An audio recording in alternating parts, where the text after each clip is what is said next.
All right. Welcome to Gathol episode 16. We got some exciting stuff. I know we don't normally do 5 people. We're going to give it a shot, see how it flows, and see if it can become like we can include more people. If not, we'll go down to 4. Um, if that becomes the case, if the tech doesn't work, then one of the players will leave at a certain point, and then we'll just take it from there. All right, so we're gonna do some exciting stuff, but first off, we got one new player, Matt. I'd like you to introduce yourself, if you could. Anything that you feel is important about you that you want to mention, and then give us a brief description of your character, both like what we would know about him, and then like physically.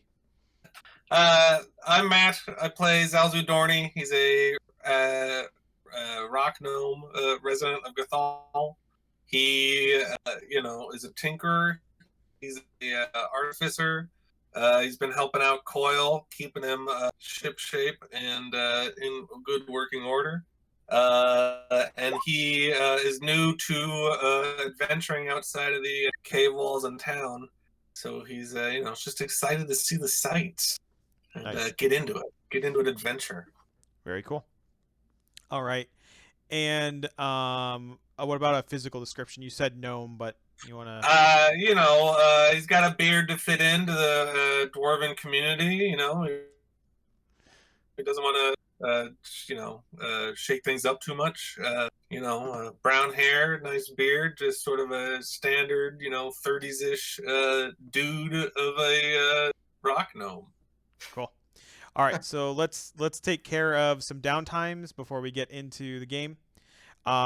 Coil, you're working on trying to find Forge Home and the Shield Vaults of Moradin, which you have been finding tough. You could definitely put more time into it. You didn't find anything this time. You feel like it's tough because of maps and the world has been rearranged. But if you want to keep working on it, you will definitely get results after time.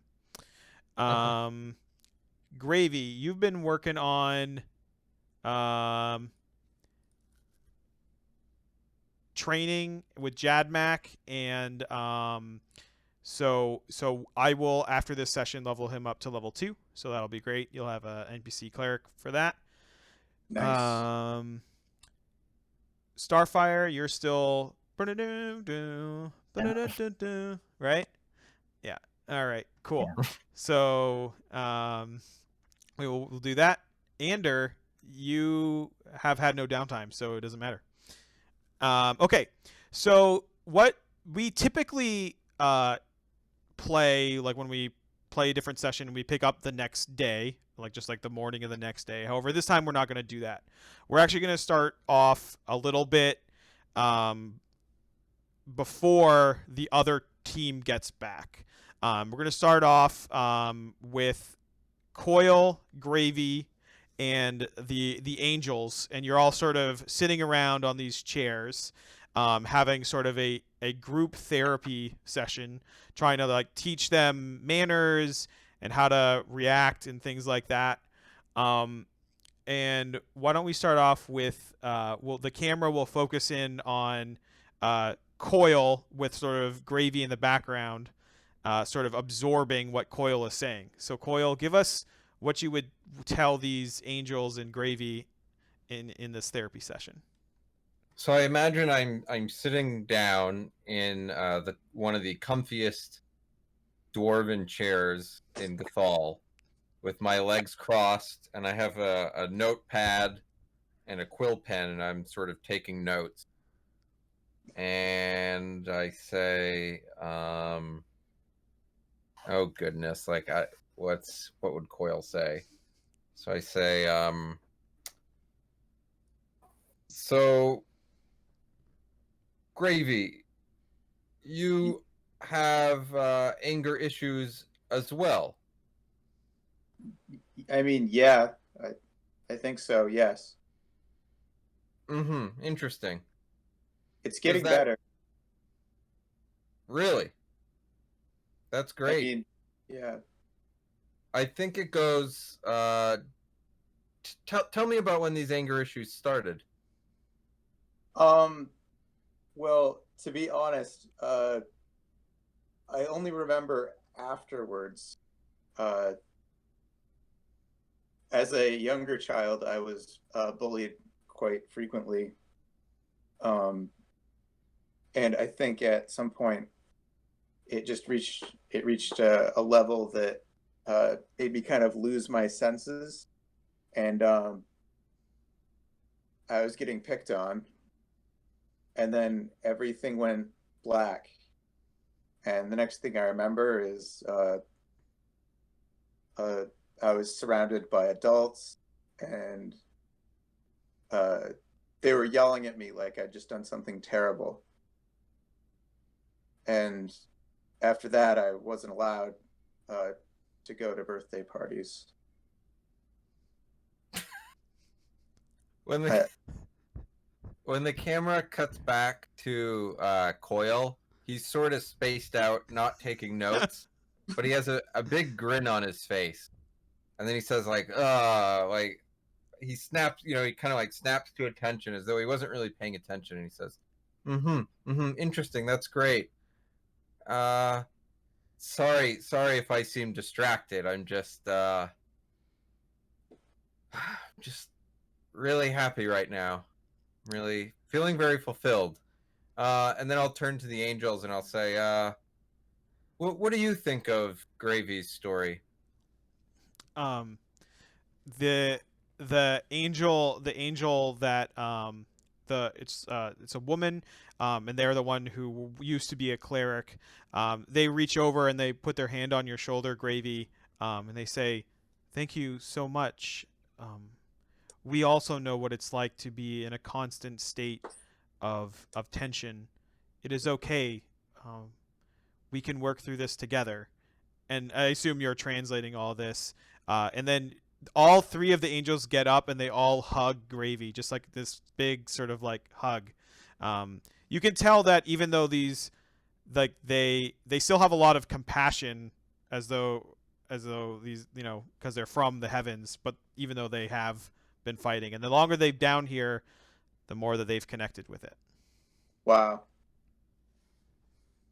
I really feel like I've learned a lot from this. All right. So the camera sort of fades out on that nice tableau, and then it comes back in, and Gravy, Coil, and Star. So we'll say that's like at the beginning of the day, and then later in the day when the other adventuring team is about to come home, we'll say Zalzu, Starfire, Coil, and Gravy.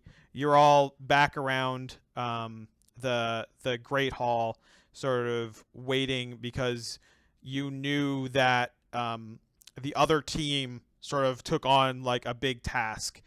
They basically went to go take on the ghouls underneath Sparrow's Crest. It's a very dangerous meeting, so you're kind of waiting in anticipation for like what's going to happen. Then they arrive, or actually no, wait, before they arrive, let me hear Starfire and Zalzu. Let me hear some like awkward small talk, like while we're waiting for them to arrive. Oh, you've been sort of briefed on what these folks are up to? No, I don't know much. Things about some ghouls and some angels. Yeah. So nobody told us. A demon informed me the other day that all these fools decided that they were going to sacrifice 5 people to some evil god weekly. I think they agreed to this, and now they're going to try and get out of it. That's so. I'm just sitting here. Now they have second thoughts. Yeah, they think. I don't know. I think they regret their decision. That's my opinion on this. Well, I don't think anybody should be sacrificed if they've changed their mind, I suppose. So if you guys need my help in any of that, I'd just be tickled pink to come out and see the sights. What is worth? I don't think the plan. what it's worth, I don't think the plan was for them to sacrifice themselves. I think the plan was for them to sacrifice other people here. Oh, All right. And then, Oh. and then we'll so a sort of bright flash happens when you say that. And you see 4 people arrive. Ander sort of in the front, and he is just covered in blood, like head to toe, just gore and sand. So like the sand is like sticking to him all over his body, right? And it is just one of the grossest things you've seen. Orethi pops in, who is an Aarakocra. She also, like, she has some blood on her. You can tell she's kind of been in and out of consciousness.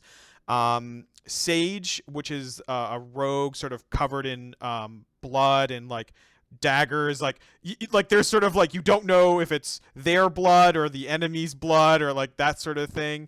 And then who was the 4th person we took there? Oh yeah, a gnome named Namfoodle is also there, and he seems fine. Like, he didn't really take any hits.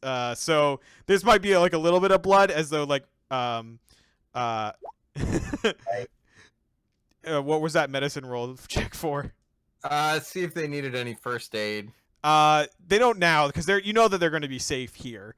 So Namfoodle is like fine. He has some blood. However, a 5th necklace also comes back, and the 5th necklace is basically, it just appears with like a pile of gore.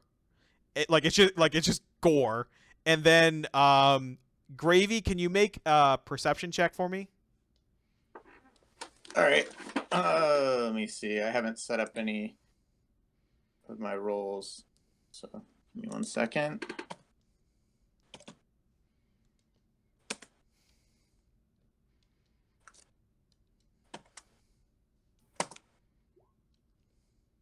Seven. Yeah.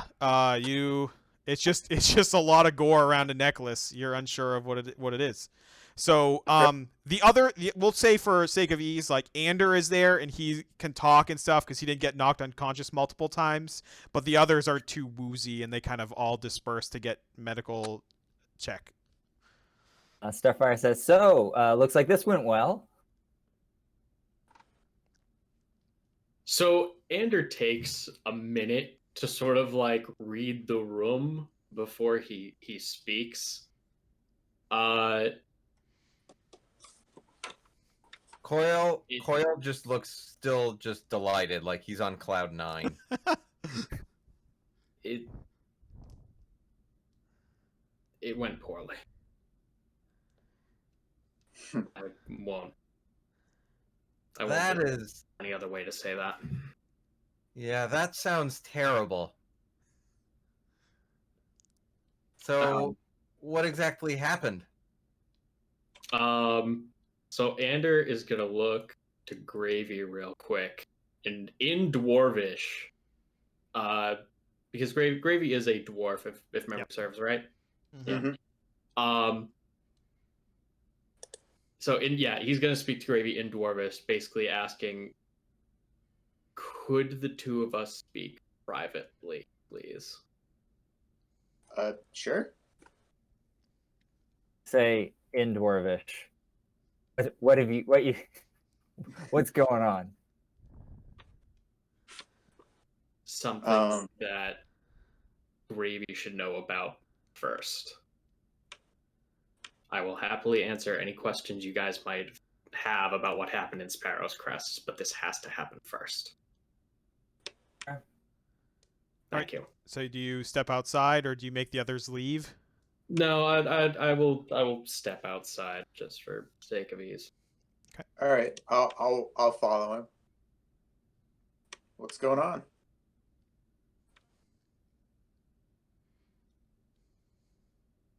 Why all the drama about conversation? It's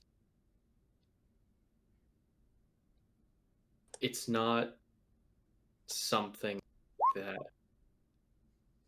I wanted you to know this before anyone else, but Okay. Not everyone who went to Sparrow's Crest made it out alive. That's unfortunate. How many people did you lose? Just one. Why is it sensitive information? Why did you want me to know first? Who died? It was Shanley. Oh. All right. Well, that is unfortunate, but I'm fine right now. I'm okay. She knew the risks. I'm. Would you excuse me? Of course. All right, so we see a shot of Ander walk in and the door close, and what do we hear?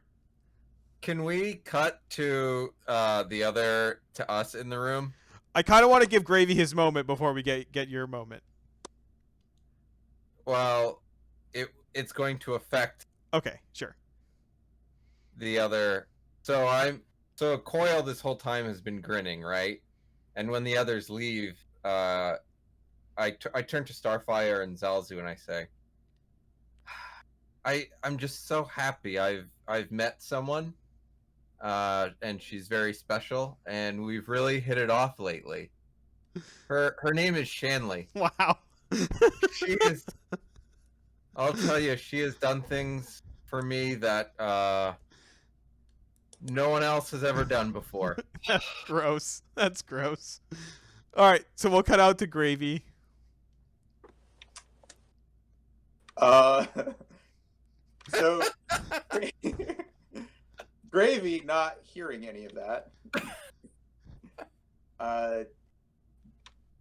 makes his way over to the shared living space, and there's just like a montage of Gravy kind of looking over. You know how normally it would be like photographs that you shared and other memorabilia. Gravy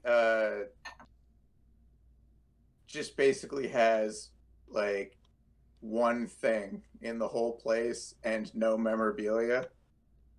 So it's just Gravy like going to different rooms and realizing that everything belongs to Shanley, and he's just leaving with nothing.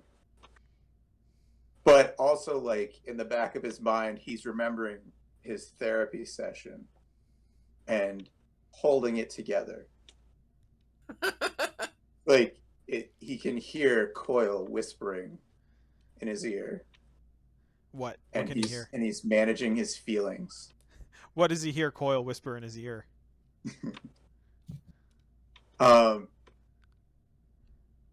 Something like, some humans get angry sometimes and others do not. But it's like profundity. All right, cool. So we cut out at, like, we see the other four of you kind of like talking or whatever as we sort of fade to black, and then what we'll do is we'll pick up in the morning. You guys have all met around breakfast, kind of with the sort of that bombshell being dropped on all of you, and then why don't we meet like over breakfast? So you guys are about ready to set out on another adventure, having breakfast. Go ahead, and here's your time to chat it out. How did it happen? I imagine people are everything's just like about normal. To take Yeah. the first shovel full of food, and like it's a little awkward at first. Nobody really wants to like speak up at first, and then Gravy says that and looks over at Ander. I'm just gonna do a quick check for myself, just to guide her. Okay, great. I like that it's a deception check. No, I can see that. I couldn't think of a more appropriate check for like Ander to try and keep it together, but clearly he's emotionally distraught. It would probably be a will save, is what it would, or wisdom save. Sorry. Well, I like Yeah. lying to yourself. This is gonna be okay. Yeah, this is gonna be that's kinda okay. where my This is gonna mind be was. okay. I love it. Yep. Oh, not like lying to me right now. Underneath Sparrow's Crest, as I'm sure everyone knows by this point, there's a tunnel network that cultists and ghouls were using to get into Sparrow's Crest more safely for them.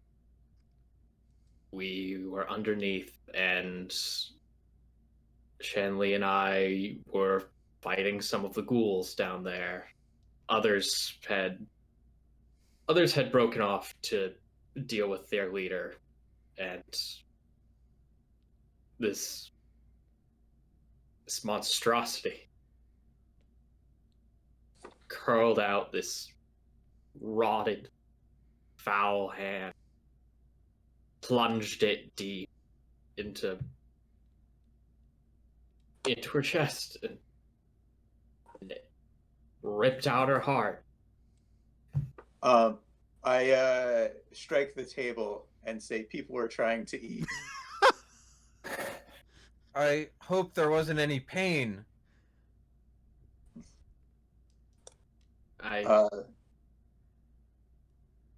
It didn't seem for what mercy could be. And that's where the deception check is. That's where he's lying to all of you.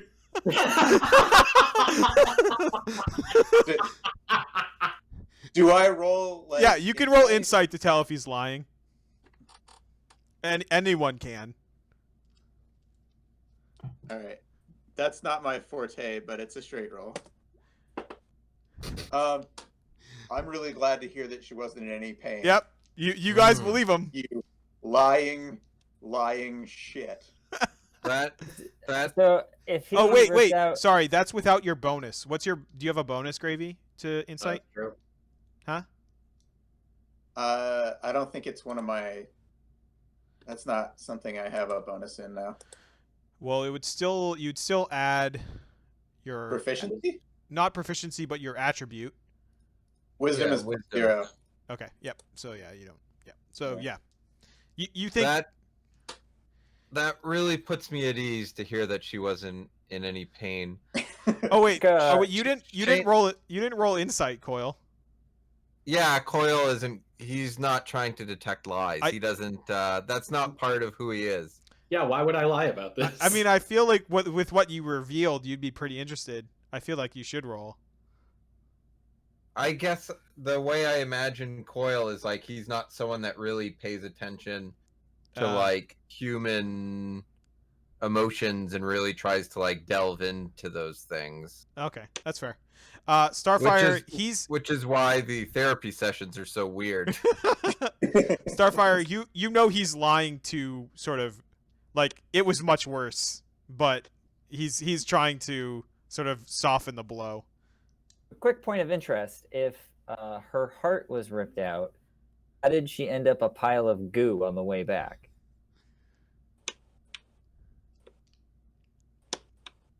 I too would like to know the answer to this question. Coyle looks to Onder.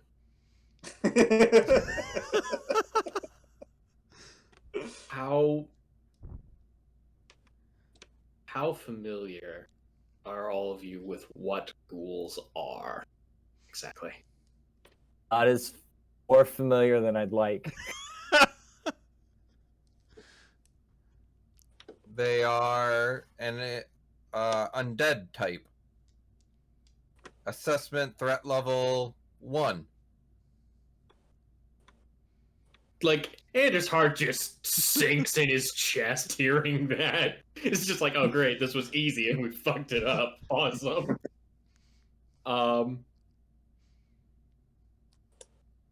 What do you know of their dietary? People are trying to eat. Ghouls are flesh eaters of the human variety. All right, I'm picking up what you're putting down. Thank you. I see. It would So seem I that don't want to be a downer, guys. I know I'm new here, but how often do you guys get eaten by ghouls when you're going out on adventures? Is this something I should really be concerned about, or is this a rare occurrence? I think Just this is one the I think this is the first time by ghouls. The last time it was by birds.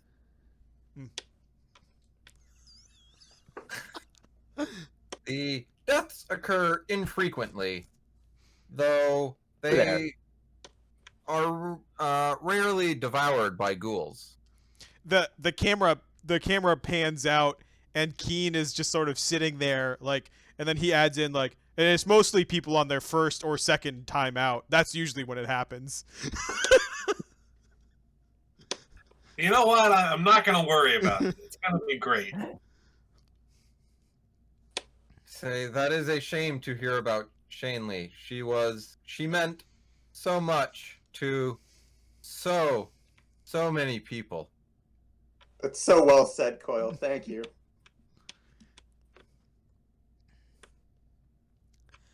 All right, cool. That was a great scene. Good job. Everyone gets inspiration. Yeah. Woo!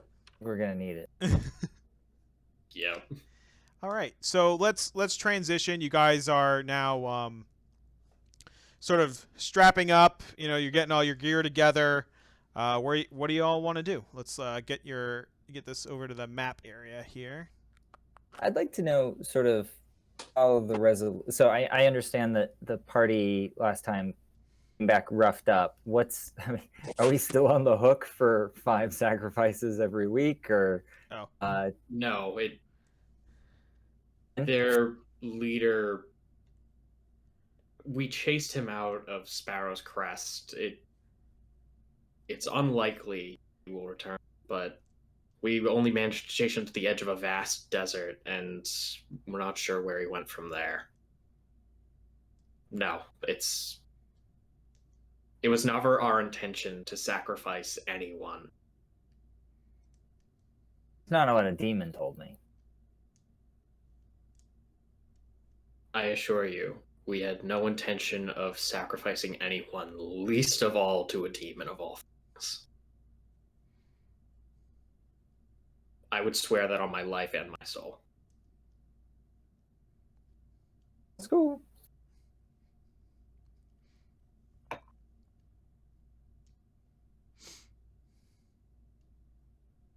Who got sacrificed? No one. Oh. They wanted us to bring them 4 sacrifices for their perverted rituals, but we gave them the sense that we agreed with them. It was never something we would follow through on. It was just something we had, a tool that we had to get closer to them.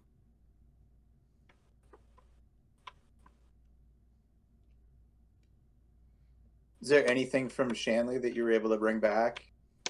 A weapon? A piece of jewelry? No. I'm sorry. I mean, there was the goo.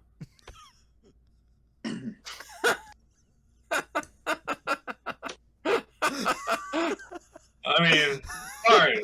I shouldn't have said anything. I'm sorry.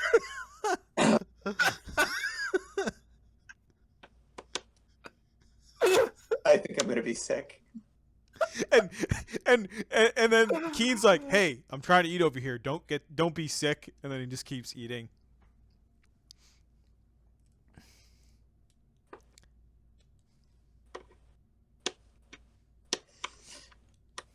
So what's the plan? Is there any reason we should return to Sparrow's Crest given all this? It sounds like they fleed at this point without really any way so for us to follow. If you want me to kind of give a brief summary, if you want to do it in character, or if you want me to just go above table and do it. No, if you want to go above table, go nuts. So what happened was they went in and they almost killed the leader, Zika, but he got away. and then there is another ghoul that was his like bodyguard that basically they ignored while the ghoul was devouring Shanley, and then they just left because that ghoul was too powerful for them to handle. So that ghoul is still there, doing stuff. But other than that, you think that the like intellectual sort of war leader is gone.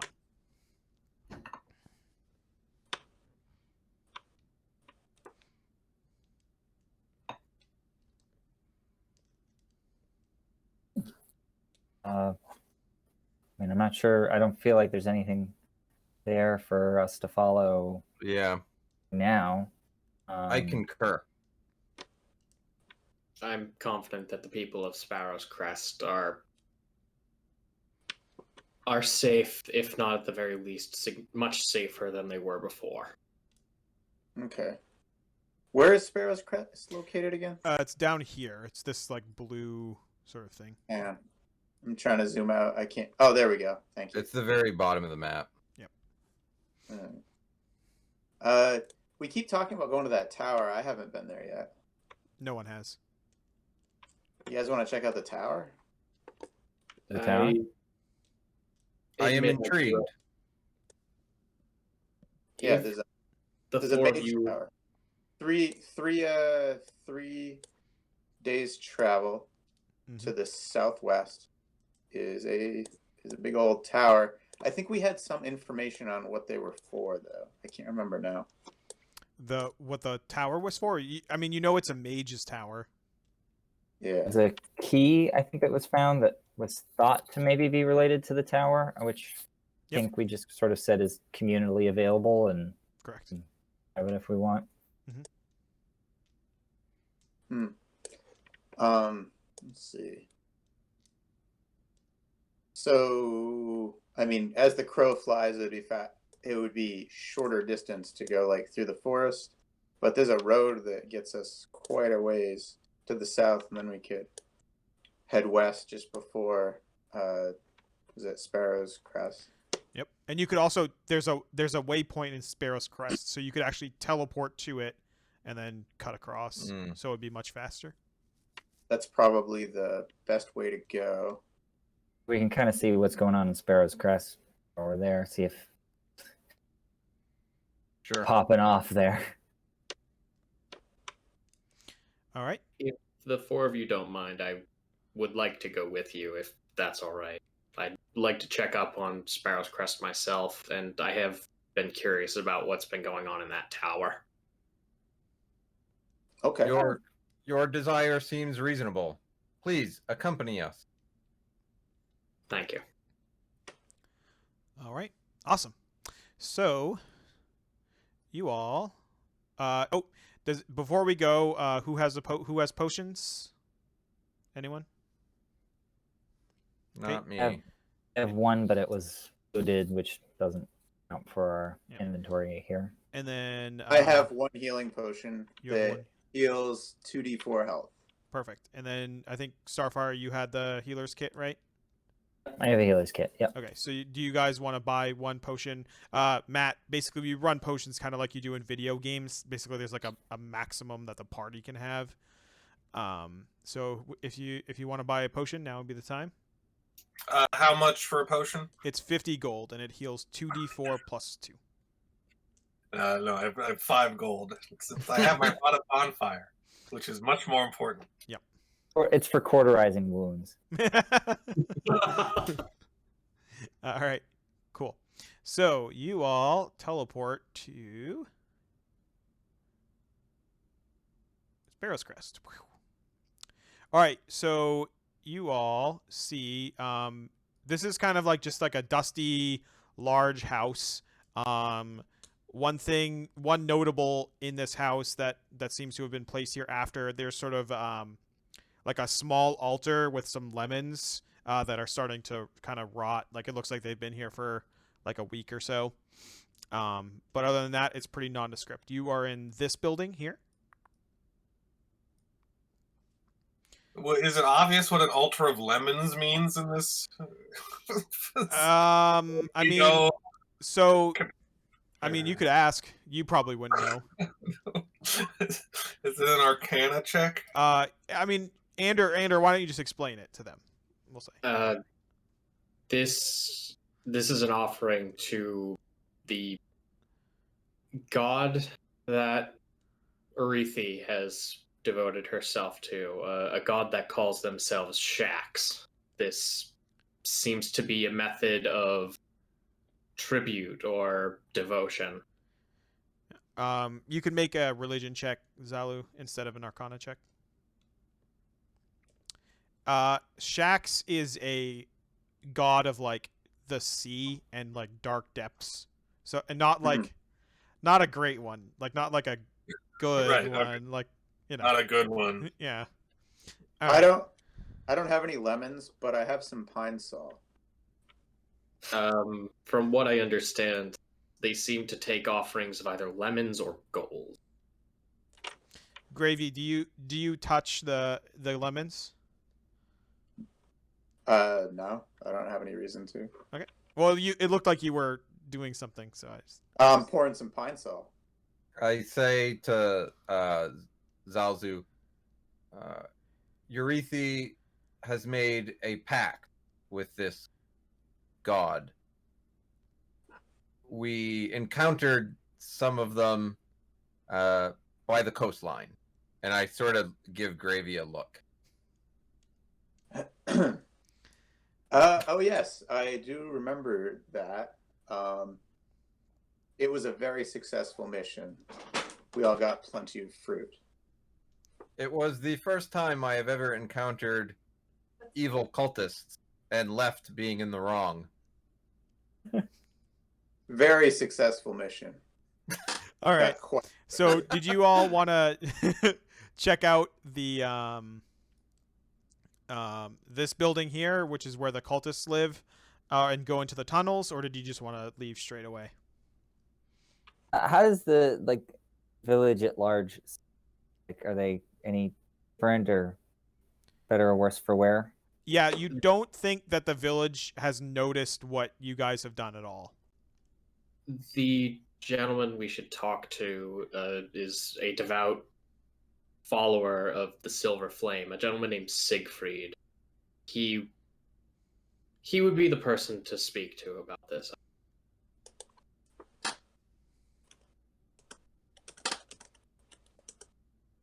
Him? Just a second. I just need to write something down before I forget. Okay. There we go. All right. All right. Did you all want to go talk to Siegfried, or do we want to go talk to him? Was Siegfried the mayor?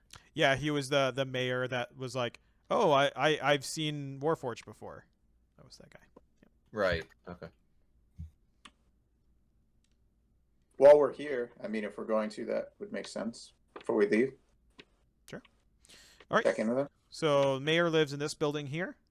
Ander, you see the same sort of thing when you guys knock on his door. He like opens the door, looks around, and then this time he's like, yes, because you can see he's excited that he gets to see the Warforged again. He's like, yes, hello, how can I help you? Might we have audience with you for a brief time, Siegfried? There are matters that we should discuss. Are you planning on asking for the Silver Flame again? No, nothing of the sort. Ah, very well. Then he come in and he waves you all in. Can we have the Silver Flame? He just explodes. He laughs. He understands that it was a joke. I believe you've already been acquainted with Coil, and he's just gonna go down the line. This is Gravy, Starfire, and Zalzu. Nice to meet you. We believe we have managed to successfully chase off the ghouls underneath Sparrow's crest. I doubt you should have any more trouble from their lot. Well, thank you. It is great that you were able to manage it without any of my support. That is excellent news. I would caution only this. We managed to chase them off. There is not technically anything preventing them from returning. If I know your town does not have much in terms of martial support, but if you could get some of your finest architects and artisans into some of those tunnels to block them off, I think that would go great ways into protecting the town further. He nods and he says, "It's unsafe for my people, but we can scout it out. That might be possible."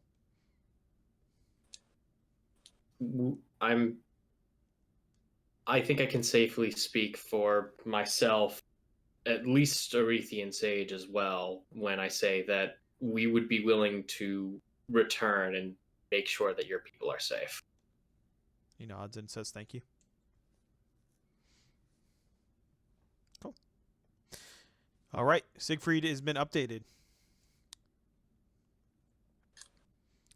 You want to go Wait. check out the tunnels, or sorry, Gravy?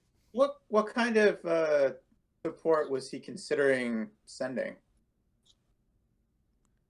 I'm just curious. Were you guys talking to him about potentially sending in a few people from the town to support you while you were trying to take care of the ghoul problem? From here? Yeah, he said, "I'm glad you were able to do it without my help." Well, they came and asked if I could maybe move the silver flame, or we could use our ritual below to see if there's anything that I could support them in there, because the ghouls can't enter the flame. A few days before that, they came asking about other things, and he sort of like looks away and says, like, anything that we could support them with. It's just Yes. that someone died, and I was just thinking that maybe with a few more people, maybe no one could have died. None of us are fighters. We would have all died to go down there. It would have been worse, I assure you. Just something to think about. He shrugs. I leave. Ready to go. All right, cool. So did you guys want to just go on the path, or did you want to check out the tunnels? I think just go on the path. The tunnels have mostly been cleared out, right? Except for the ghoul that they couldn't kill. So Yeah, that. why? Yep. I don't know. It seems like they've been chased off, and the few that are there seemed too devoted to their leader, who is long gone from this town. I doubt that they're remaining behind, especially with the damage that he did sustain. Okay. I think if anything, he would have retreated to find safety. I see. So I think it is best for us then to make for the tower. Okay. All right. So you all head I'm out. sorry to do this. Can I just pause for like 2 minutes? I've Yeah, got some we'll just animal take a making break. Yep. horrible noises outside of my house.